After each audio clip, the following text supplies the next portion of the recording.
What are you anchored to? Is the question. Stay tuned to the end. We'll help you identify your emotional anchor.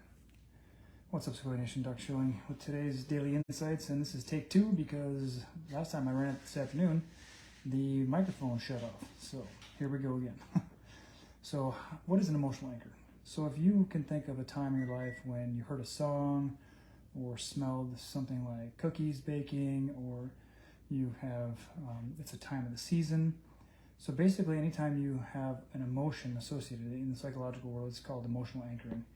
And so the question for you is, do you have positive emotional anchors? Do you have negative emotional anchors?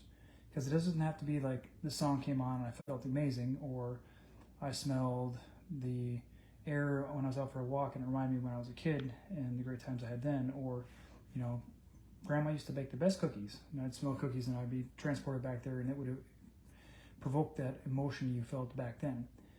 So now the question is, those are positive anchors. What are you negatively emotionally anchored to? Like, what are you drawn to, especially as the season comes up? We're in the holiday season now. When people think of the season of Thanksgiving or Christmas, things like that, oftentimes it provokes either positive or negative emotions. So are you anchored to a positive or negative emotion with a person? So when you think about that person, does something come up for you? When you think about a certain time of the year or a certain festive thing, does that anchor you at a certain position? And so your key today and your activity is to find out what you might be anchored to. So we can all focus on the fun things like, oh, when this song comes on, I feel amazing, or when I smell that, I feel great, or I remember back to a time when everything was going great. That's an emotional anchor. But I want to challenge you to identify anything that you're anchored to in your life now, where if you think of them or the situation or the season or the festivity thing, that you're then tied to that and you feel negative emotions, because that's going to be an opportunity for you to transform that. And as I always recommend, considering journaling the idea, because once you get it out of your head, it becomes real. We have a tendency in our brains to make sense of a lot of things. We tend to make a lot of rationalizations out of things that are emotional. But if we put them on a paper, we can't hide from them. We can't escape them. They're right there in front of us, and we can read them back again. So identify today what your emotional anchors are that are not so positive.